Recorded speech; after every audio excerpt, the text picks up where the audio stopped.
Shalom, beloveds of the King. Let us continue with our counting of the Omer, and as we are going to be able to do the blessing, and then we can continue with chapter 38 of Jeremiah. Shavua Tov to you all as we have entered into a new week. Into a new week. And so let us do the blessing. Baruch atah Yahuwah Eloheinu, melech haolam, asher kitshanu b'mitzvotav tzivanu al seferat haomer hayom yom shalosh ve'shesh. Blessed are you, Yahuwah our Lord, King of the universe, who has sanctified us with his commands and commanded us to count the Omer on this day, day 36. And so we are continuing on this wonderful revelation of this book of Jeremiah, where the more we read, the more we understand that this man did not have it easy. And so tonight we're really going to see poor Jeremiah, who really goes through a very difficult time. And so we continue to read in chapter 38.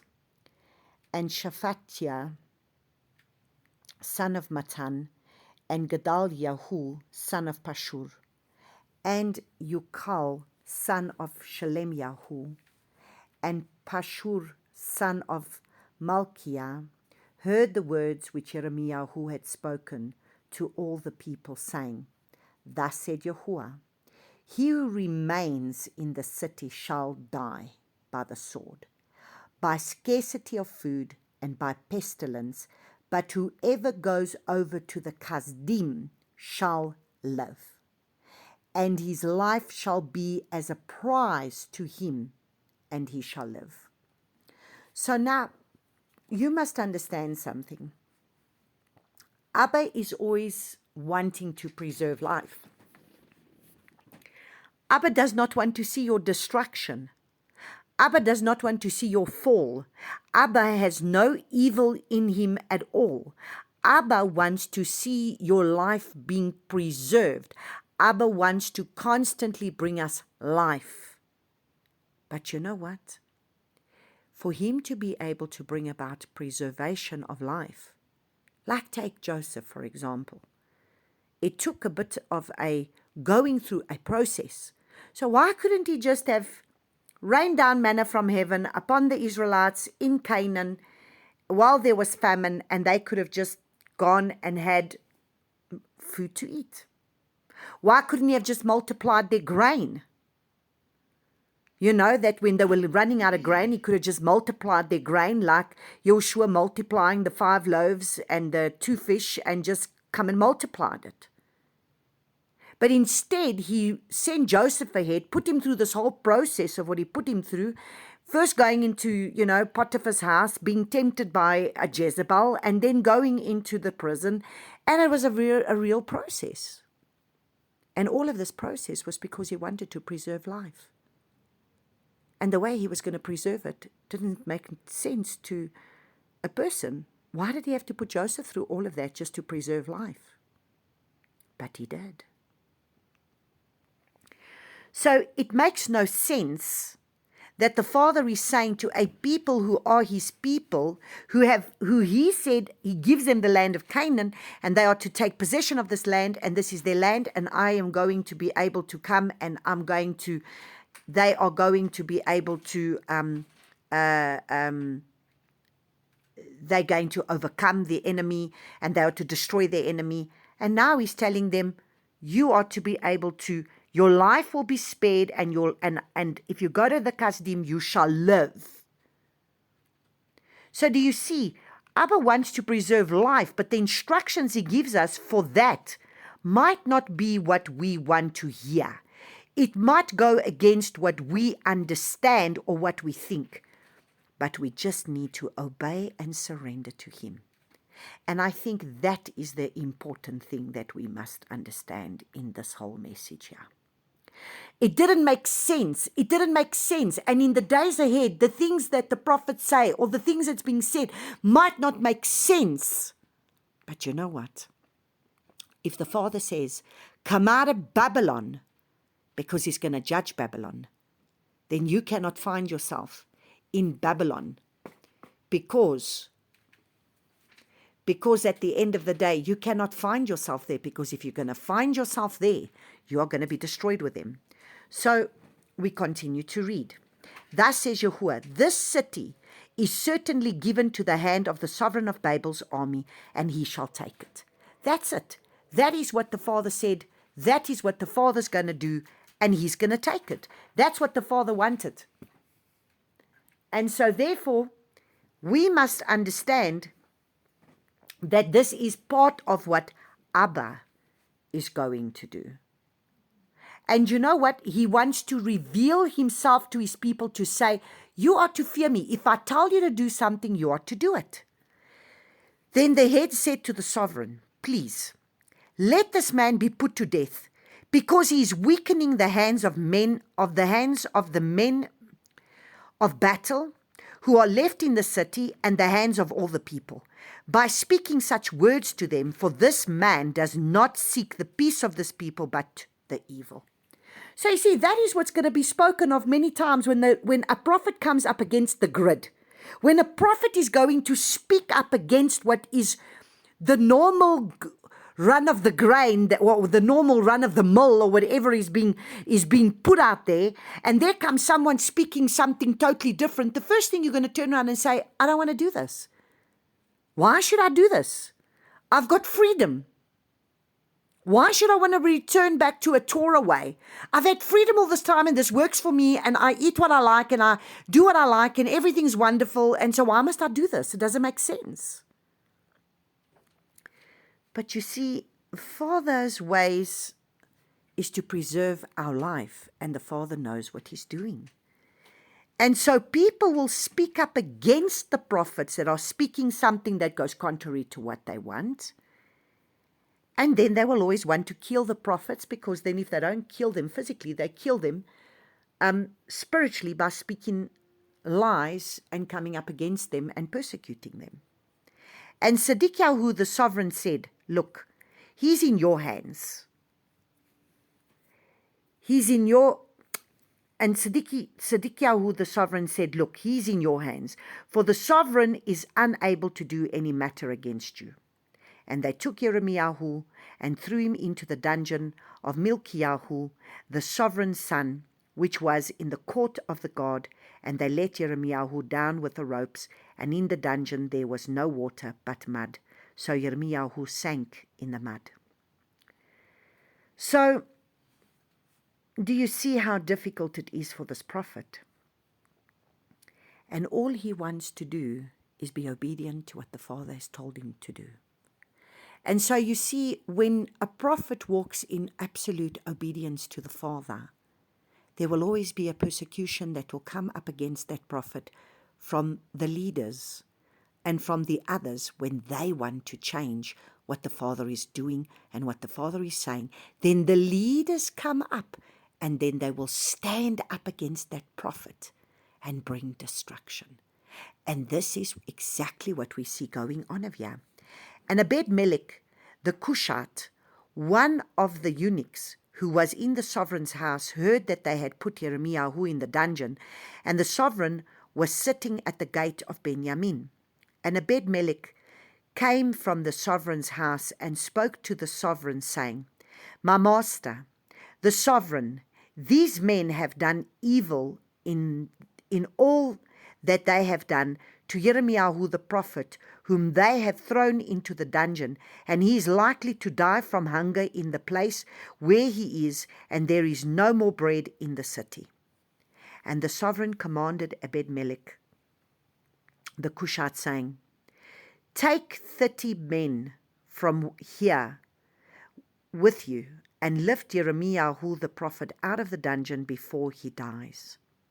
And Ebed-Melech took the men with him, and went into the house of the sovereign under the treasury, and took old clothes and old rags from there, and let them down by ropes into the dungeon to Yirmiyahu. And Ebed-Melech the Cushite said to Yirmiyahu, please put these old clothes and rags under your armpits, under the ropes. And Yirmiyahu did so. And they pulled Yirmiyahu up with ropes and lifted him out of the dungeon. And Yirmiyahu remained in the court of the guard. Then Sidkiyahu the sovereign sent and had Yirmiyahu the prophet brought to him at the third entrance of the house of Yahuwah. And the sovereign said to Yirmiyahu, I am asking you a matter. Do not hide a matter from me. I see. How many times must the sovereign ask the same question? You see, this is what we do. We keep going to the Father with the same thing. And the Father doesn't always answer, but yet we want him to answer because we want him to answer a different way because we want our own way. And Yirmiyahu said to Sidkiyahu, if I declare it to you, shall you not put me to death? And if I give you advice, you shall not listen to me. But Sidkiyahu the sovereign swore secretly to Yirmiyahu, saying, as Yahuwah lives, who made us this life, I do not put you to death, nor do I give you into the hand of these men who seek your life. And Yirmiyahu said to Sidkiyahu, thus says Yahuwah, the Eloah of hosts, the Eloah of Israel, if you do indeed surrender to the heads of the sovereigns of Babel, then your being shall live, and this city not be burnt with fire, and you and your house shall live. He has not changed his message. Chapter after chapter after chapter, Yirmiyahu has not changed his message. The message is the same message. The sovereign keeps asking him, hoping that at some stage it's going to change the message. And this is what the enemy does, especially with the prophets. The enemy brings a lot of persecution their way. The enemy brings a lot of destruction in their lives to see if they will change the message and now stop having to speak what the Father wants him to speak because of the destruction that we go through. And this is the problem. But you know what? We have to stay faithful to what the Father has told a prophet to do. Whether the people want to believe it or they don't, whether the people accept it or not, it doesn't matter. The prophet has been assigned by the Father to speak by the mouth of the Father and to speak his words and not their own. And so he says, and Yirmiyahu said to Sidkiyahu, thus says Yahuwah of hosts, the Eloah of Israel, if you do indeed surrender to the heads of the sovereign of Babel, then your being shall live, and this city not be burnt with fire, and you and your house shall live. But if you do not surrender to the heads of the sovereign of Babel, then this city shall be given into the hands of the Kasdim, and they shall burn it with fire, and you shall not escape from their hand. And so you must understand, he has the same prophetic message again. Nothing has changed. It's the same thing. And is the sovereign really listening? Then Sidkiyahu, the sovereign, said to Yirmiyahu, I'm afraid of the Yehudim. So you see, who's he fearing? Now look and see. Instead of the sovereign, instead of the people fearing Yahuwah, look who he's fearing. Then Sidkiyahu the sovereign said to Yirmiyahu, I am afraid of the Yehudim who have gone over to the Kasdim, lest they give me into their hand and they maltreat me. The Father has just said, you will live. If you just surrender, you're going to live. You're going into this foreign land, but you will live. But who's he fearing? I'm afraid of the Yehudim. So who he's afraid of? He's afraid of his own sovereigns, of his own leaders. But Yirmiyahu said, they shall not hand you over. Please. You see, we'll say, please obey the voice of Yahuwah which I speak to you, and let it be well with you, and your life be spared. Can you imagine? He is pleading, will you just obey? Will you obey for the sake of the people? Because if he doesn't obey, it's not just him that's going to be destroyed. the whole city's going to be burned down, and how many people are going to die because of one sovereign's selfishness and fear within his heart, and he will not want to surrender because of the fear of man. But if you refuse to surrender, this is the word that Yahuwah has shown me. So Jeremiah, who is really trying his best to get through, he's saying, please understand. This is what the Father is saying. Then see, all the women who are left in the sovereign of Yehuda's house shall be surrendered to the heads of the sovereign of Babel. And see, they are saying, your close friends have set upon you and prevailed against you. Your feet have sunk in the mire. They have turned away again, and they are going to surrender all your wives and children to the Kasdim, and you yourself shall not escape from their hand, but be taken by the hand of the sovereign of Babel, and the city shall be burnt with fire.